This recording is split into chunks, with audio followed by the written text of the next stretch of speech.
wa ashabihi ajma'in, amma ba'du. Pertama-tama kita panjatkan puji syukur kepada Allah Subhanahu wa taala dan sholawat serta salam kepada junjungan kita baginda Rasulullah sallallahu alaihi wasallam.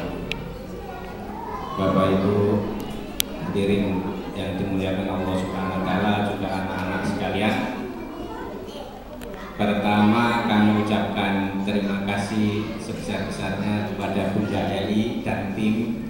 Ada Bunda Umi, Bunda Eli satu lagi, ada dua, Bunda Iva, Bunda Siti, ya, Bunda Hani dan Ustaz Asep. Juga Bapak Ibu sekalian wali murid, kami ucapkan terima kasih. Mungkin dalam kesempatan ini kami ingin berbagi kerisauan atau berbagi pikir apa sih sebenarnya yang sedang kita kerjakan di lingkungan ini untuk anak-anak kita. Harapannya nanti bagi Bapak Ibu yang mendengarkan, andaikan ada yang bertanya, entah tetangga, entah teman, entah rekan kerja, entah siapa saja yang bertanya tentang program kita di sini, maka Bapak Ibu sekalian menjadi semacam agent bagi kita semuanya untuk berbagi informasi, sehingga mendengar dari pihak pertama itu jauh lebih bagus daripada mendengar dari pihak lain. Nah, demikian pula tentang TK dan SD tahfidz, kita ini kedepannya akan seperti apa sih? Visi apa sih yang sedang dibawa? Misi apa yang sedang dibawa? Kedepannya akan seperti apa?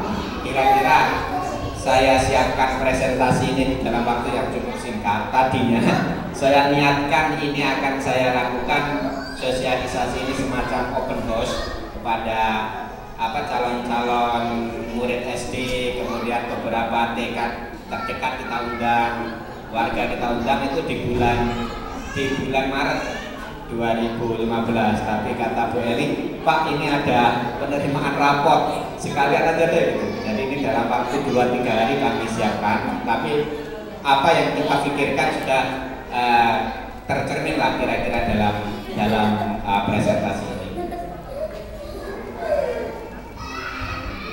Ya. Nggak mau ya? C. Oh, ya. Saya harapkan Bapak Ibu sudah sempat melihat banner ini. Tapi banner ini kita pasang 3 biji. Kita cetak juga kecil-kecil.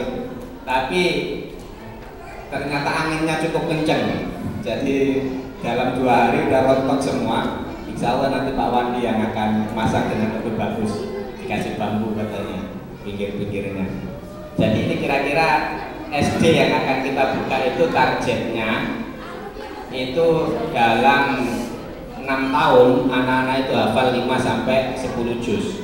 5 juz itu bagi anak-anak yang pulang pergi. Jadi yang rumah-rumahnya dekat pulang pergi itu target kita 5 juz. Target 10 juz untuk anak-anak yang boarding. Jadi itu nanti kita kalau dia naik kelas 4 itu sudah bisa ikut program boarding. Kalau di bawah kelas 4 itu kita masih belum punya tenaga untuk menghandle, masih perlu dimandiin, masih perlu disuapin, masih ngompol, repot sekali. Jadi kita sampai sekarang dengan pengurus itu kesepakatannya anak itu lulus kelas 3 naik kelas 4 itu dia sudah boleh boarding bagi yang mau. Kalau yang belum, orang tuanya belum tega untuk boarding, karena boarding ini persyaratannya hanya boleh ditengok seminggu sekali. Kalau belum tega ya seperti biasa aja, seperti sekolah SD seperti biasa pulang pergi. Kemudian kalau TK seperti yang sering diungkapkan itu hafal target kita, hafal juz amma atau juz 30 itu dalam 2 tahun, bukan dalam 1 tahun Bunda. Jadi ini kecepatan ini.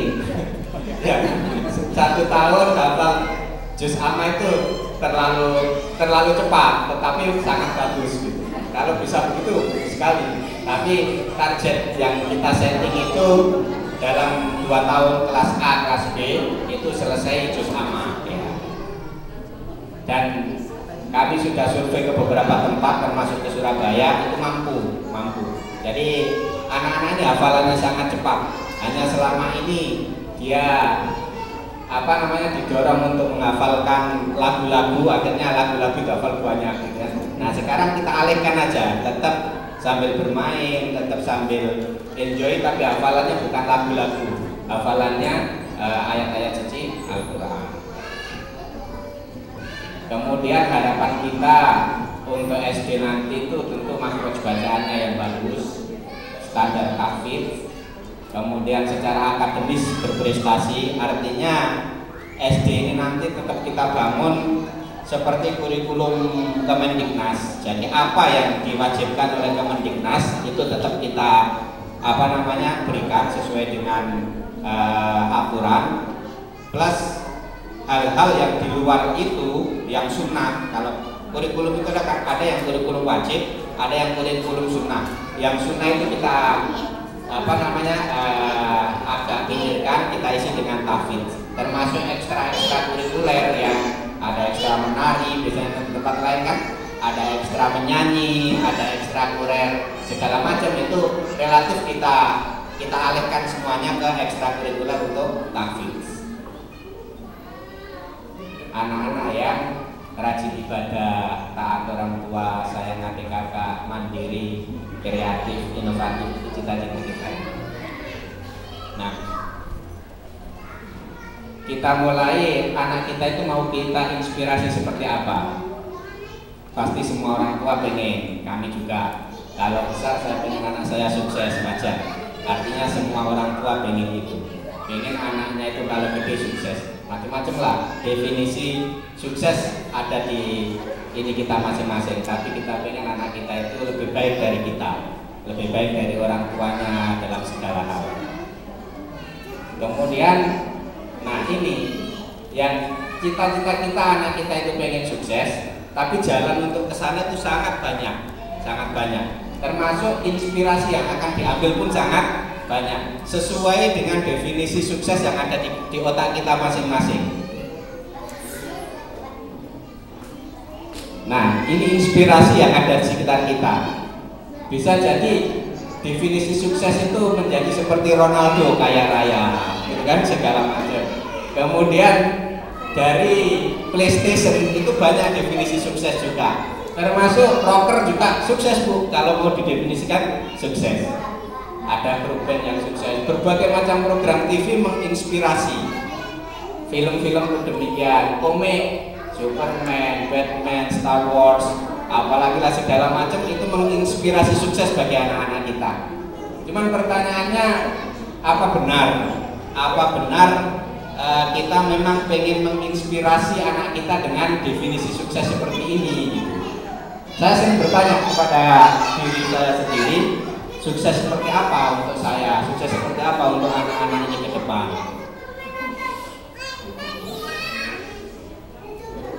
Kemudian ada juga definisi sukses.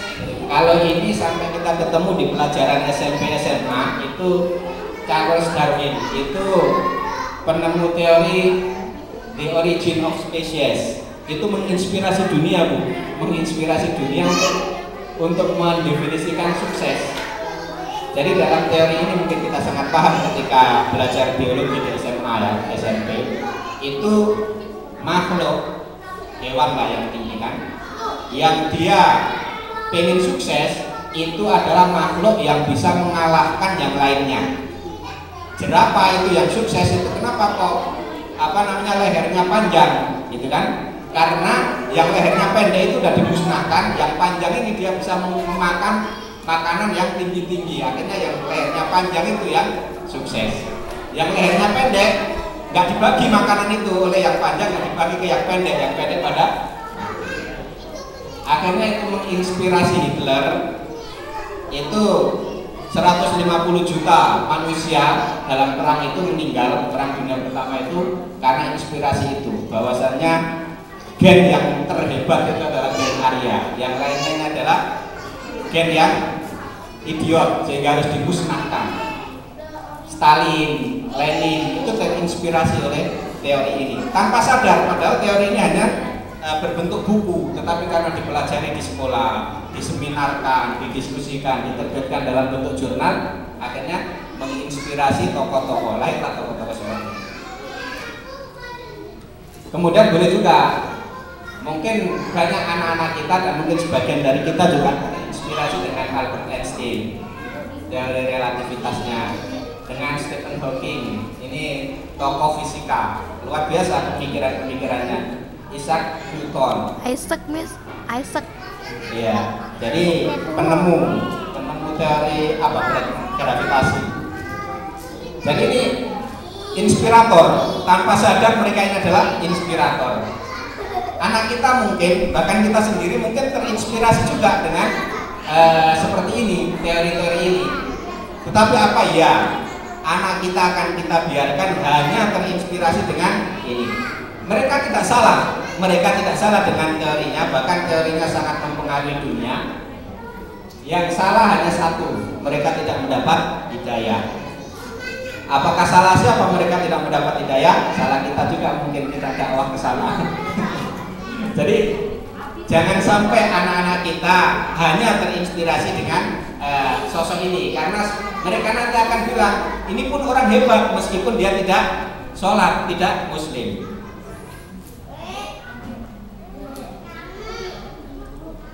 Kemudian kita punya banyak tokoh yang hampir tidak pernah dipublikasi di SMA, di SMP, di SD, tidak pernah diceritakan, tidak pernah diperkenalkan. Akhirnya anak-anak kita nggak kenal siapa itu Ibnu Rus, siapa itu Avicenna, Ibnu Sena, siapa itu Ibnu Khaldun, siapa itu Al-Biruni, siapa itu Khalid bin Walid, siapa itu Umar bin Khattab, yang dalam waktu 12 tahun menguasai 2/3 dunia. Jadi ini orang-orang yang 1500 tahun mempengaruhi dunia tapi tidak pernah diceritakan. Sedangkan yang tadi itu baru 200 sampai 500 tahun mempengaruhi pemikiran dunia hari-hari ini. Tetapi diceritakan terus sehingga menjadi orang-orang besar. Sedangkan ini orang-orang yang sangat berpengaruh di dunia tidak pernah diceritakan. Anak kita tidak kenal, kita pun bahkan mungkin juga tidak kenal, atau malah sudah mulai memandang remeh gitu. Ada pandangan lebih rendah daripada tokoh-tokoh sekarang. Ini tokoh-tokoh besar Indonesia. Ada Sang Pencerah, itu filmnya, saya ambil ini aja. Ini adalah Kiai Ahmad Dahlan, Kiai Haji Ahmad Dahlan. Sekarang Universitas Muhammadiyah itu sudah berdiri di hampir semua kota. Rumah sakit Muhammadiyah itu sudah berdiri di hampir semua kabupaten. Berapa ratus ribu alumnusnya, dan mereka semuanya belajar untuk mendekatkan diri kepada agama.